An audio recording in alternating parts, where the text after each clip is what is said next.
I was about to quit C S, yes you have heard it right. So back in 2022 जब मैंने C S course join किया था, तो सबसे पहला हमारा होता है C S double E T, ठीक है। एंड मैंने वो बस दिया 10 days 15 days की प्रिपरेशन मैंने दिया था, एंड मेरा हो भी गया था क्योंकि ईजी रहता है, यूजुअली सबका हो जाता है।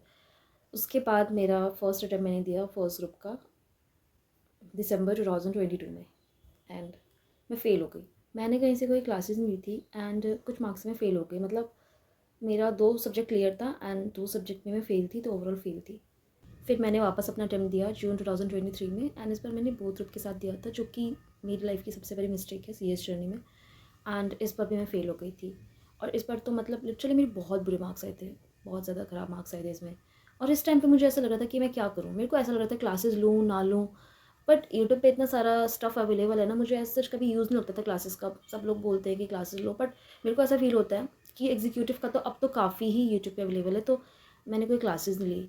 और मैंने बहुत राइटिंग प्रैक्टिस की थी, स्कैनर्स भी सॉल्व किए थे, बट मेरा नहीं हुआ। इवन सेकंड ग्रुप में तो मैं पासिंग मार्क्स तक भी नहीं थी, और उस टाइम का रिज़ल्ट भी 5% 10% आया था, तो मैं फ़ेल हो गई थी। फिर मैंने वापस दिसंबर में दिया, दिसंबर 2023 में दिया था, हाँ, दिसंबर 2023 में दिया था। मैं वापस फ़ेल हो गई। मैं वापस से मैंने दोनों ग्रुप के साथ दिए थे एग्ज़ाम्स, मैं दोनों ग्रुप में फ़ेल थी, और कुछ सब्जेक्ट में पास थी, बट उसका क्या ही होता है ग्रुप जब फ़ेल हो तो।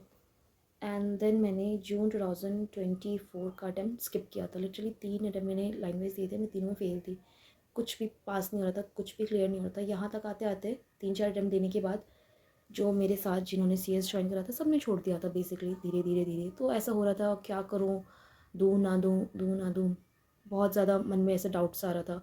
फिर मैंने सोचा कि 2 ग्रुप्स जो मैं दे रही हूँ, एक एक ग्रुप करके देती हूँ, और दिसंबर 2024 में मैंने अपना फर्स्ट ग्रुप दिया, ठीक है। एंड इस बार मैंने सोचा था, मैं उससे पहले ट्रेनिंग करी थी, जैसा कि मैंने आप लोगों को बताया अपनी पीसीएस फॉर्म में। और लिटरली मेरे को इस बार भी ऐसा लग रहा था कि नहीं होगा, नहीं होगा। मैंने एक ग्रुप के साथ अपना एग्ज़ाम दिया था, और एग्ज़ाम से बस 10 days पहले की लीव ली थी, और उसी में अपना एग्ज़ाम दिया था। और साथ में बीकॉम के भी मेरे एग्ज़ाम्स थे, हमेशा वो साथ में होते थे। अभी एमकॉम के साथ में होता है, पहले बीकॉम के होते थे, तो वो भी सारे साथ ही में दिए थे। और मैंने ना, मेरा क्या था ना कि मैंने अपनी पीसीएस जो फॉर्म थी वहाँ से रिज़ाइन दे के, एंड एक नई कंपनी जो मैंने आपको बताया था वहाँ पे ज्वाइन किया था। 24 फ़ेब को मैंने वहाँ ज्वाइन किया है, और 25 फ़ेब को मेरा रिज़ल्ट आया। मेरे को तो देखने का मन भी नहीं था, क्योंकि लिटरली हर बार का ये चुका था कि देखती थी एंड फिर रोना आ जाता था, क्योंकि नहीं हो रहा था क्लियर। बहुत फ्रस्ट्रेटिंग होता है, मैं समझ सकती हूँ। मेरे को काफ़ी सारे डीएम्स आते हैं कि नहीं हो रहा है, नहीं हो रहा है, तो मैं समझ सकती हूँ, मैं भी उस प्लेस पे थी। एंड 25 फ़ेब को, मतलब मेरी ज्वाइनिंग के नेक्स्ट डे, मैं ऑफिस में ही थी, लंच चल रहा था तब, एंड तब 2 बजे एग्जीक्यूटिव का रिज़ल्ट आता है। रिज़ल्ट आया, मतलब बता नहीं सकती हूँ। अभी भी जब मैं ऐसे याद करती हूँ ना, मतलब लिटरली मैंने रिज़ल्ट देखा एंड पास, आई क्लियर्ड, ठीक है। सबसे पहली चीज़ जो थी, मैंने अपनी मम्मी को कॉल लगाया, and I literally started crying at that time कि मैं पास हो गई। मैं समझ सकती हूँ ऐसे, क्योंकि बहुत बच्चे मेरे को ऐसे मैसेज करते हैं ना, तो मैं उनकी फीलिंग समझ सकती हूँ कि क्या वो फील कर रहे हैं। मैं भी उसी जगह थी जहाँ पे अभी वो है, एंड इनफैक्ट अभी भी हूँ, क्योंकि प्रोफेशनल की जर्नी अभी बाकी है, ठीक है। तो वो पास हो चुका था वहाँ पे, और इतनी खुश थी ना मैं उस दिन। मैंने ये डिसाइड कर लिया था कि ये मेरा लास्ट अटैम्प्ट होगा, और इसीलिए मैंने अपनी जॉब भी स्विच कर दी थी। मतलब पहले ट्रेनिंग थी, वापस से मैंने कंपनी ज्वाइन कर ली थी फॉर्म छोड़ के, ठीक है, कि नहीं अब बस ख़त्म, इससे ज़्यादा नहीं, क्योंकि 3-4 अटैम्प्ट में नहीं निकला, नहीं निकलेगा।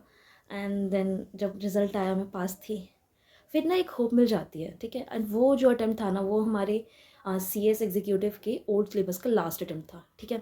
एंड 25 फ़ेब को रिज़ल्ट आया, मेरा एग्ज़ाम क्लियर हो गया था। अब मेरे पास जो मेरे सेकेंड ग्रुप है, उसमें 3 एग्ज़ाम बच गए बेसिकली, CMSL एंड ECIPL, जो कि हमारा मतलब सेकेंड ग्रुप का ही पेपर है, एंड एक CFM ऐसे बचा कि वो फर्स्ट ग्रुप तो मेरा ओल्ड सिलेबस में क्लियर हुआ है, but according to new syllabus first group में CFM आता है, और ओल्ड सिलेबस में तो सेकेंड ग्रुप में आता था ये सब्जेक्ट, मतलब FSM जो भी हमारा था NCA में। तो ये मेरे को एक देना पड़ गया कि CFM आपका है, एंड आपके 2 सब्जेक्ट आपके सेकेंड ग्रुप के हैं। अब फेब तो पूरा निकल गया है, एंड मैं अपनी ट्रेनिंग पे भी जाती थी, रेगुलर था वो भी। अभी मैंने वहाँ पे ज्वाइन करा था, मैं वहाँ पे न्यू ही थी, ठीक है। तो जून में हमारे एग्ज़ाम्स होते हैं, मेरे पास इसके लिए भी 2 मंथ्स थे ओनली, एंड इसमें भी मैंने कोई कोचिंग नहीं ली। फिर से मैंने बस सोचा कि अपना दे के देखते हैं, ठीक है, जो है जैसा है दे के देखते हैं। मैंने दोनों जो भी थे EasyIPL एंड CMSL, इसकी खूब पढ़ाई करी, सेल्फ स्टडी से ही करी, यूट्यूब से सब कुछ जैसा मैंने बता रखा है। एंड मेरे को लीव्स भी नहीं दे रहे थे, लिटरली मुझे याद है मेरे को मेरे ऑफिस वाले लीव्स भी नहीं दे रहे थे। मेरी M.Com की डेट शीट भी तभी आ गई थी एंड मेरे एग्ज़ाम्स ऐसे थे कि मेरे M.Com के एग्ज़ाम्स ख़त्म हो रहे हैं, उसके बाद 1 हफ़्ते के बाद मेरे CS के एग्ज़ाम्स है। खैर B.Com से तो सही था, उसमें तो साथ में क्लैश ही होते थे। तो फिर मैंने ये एग्ज़ाम्स भी दिए और मतलब ठीक ठाक गए मेरे एग्ज़ाम्स। मुझे लग रहा था होगा नहीं होगा, ऐसे ही डाइसी सा ही मेरा लग रहा था। एंड फिर मेरा CFM था पेंडिंग, तो उसकी तो मैं प्रिपरेशन कर ही रही थी। देन अभी फिर अगस्त का टाइम आया एंड अगस्त में रिज़ल्ट आया, अगस्त 25 को, एंड अगेन आई क्लियर्ड। मतलब यही होता है लिटरली, जब आपकी टाइमिंग होती है ना। मैं कितना परेशान रहती थी, नहीं हो रहा क्लियर। एक टाइम पे मैं ऐसे सोच रही थी कि मैं क्या करूँ, मैं क्या करूँ। मैं पूछती थी ऐसा क्या करूँ कि मैं पास हूँ। मैं वीडियोस देखती थी क्या करूँ क्या करूँ, बट सबका अपना वे है। अभी मुझे मतलब लोग बोलते भी है कि आप ऐसे मिसलीड मत करो स्टूडेंट्स को, आपने ये नहीं किया वो नहीं किया। मुझे पता है मैंने क्या किया है।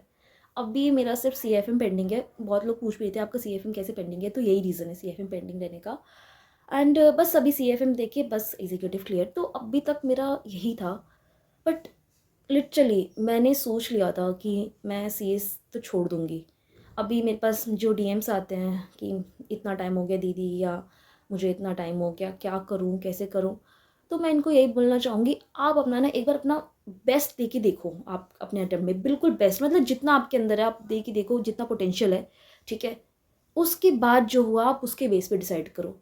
क्योंकि काफ़ी तो ऐसे करते हैं कि ठीक है दे रहे हैं फ्लो में। जब तक आप अपना बेस्ट नहीं दोगे तब तक आपको पता नहीं चलेगा आपका फुल पोटेंशियल क्या है। एंड कल को अगर आप ये कोर्स छोड़ते भी हो तो आपको एक आइडिया रहेगा कि हाँ, आपको कोई रिग्रेट नहीं है, because you have tried your 100%। तो जब नहीं हो रहा था और हो गया, तो एक ही साल में दोनों ग्रुप निकल गए। एंड अभी होपफुली दिसंबर में भी मेरा बस एक CFM निकल जाए। ये भी मैं सेल्फ स्टडी से ही कर रही हूँ। प्रोफेशनल में बिल्कुल क्लासेस लेंगे, क्योंकि प्रोफेशनल का लेवल भी थोड़ा हाई है एंड उसका यूट्यूब पे इतना अवेलेबल भी नहीं है। बट अगर आपको लग रहा है ना कि आप नहीं कर पाओगे, तो आप बिल्कुल कर पाओगे। जब मैंने सेल्फ स्टडी से कर लिया, जॉब के साथ कर लिया, साथ में B.Com M.Com ये सब मैनेज करके कर रही हूँ, तो आप तो कर ही पाओगे एंड कर लोगे यार। टेंशन मत लो, बिल्कुल टेंशन मत लो। मेरे को भी लगता था कि कैसे होगा, कैसा फील होता होगा, क्योंकि CA CET के बाद तो पास का कभी देखा ही नहीं ना। CS जर्नी में फेल फेल फेल, इतना ज़्यादा डिप्रेसिंग फेज था वो। मैंने इतना ज़्यादा वेट लॉस किया था उस टाइम पे। मेरे को मतलब लिटरली अभी मैं देखती हूँ फोटोज़, तो मैं कहा कितनी पतली हो गई थी मैं पढ़ते पढ़ते। अभी तो खैर जिम विम जॉइन करके मैंने थोड़ा सा ठीक किया है, बट लिटरली वो फेज़ जो था ना, बहुत ज़्यादा ही एग्जॉस्टिंग था।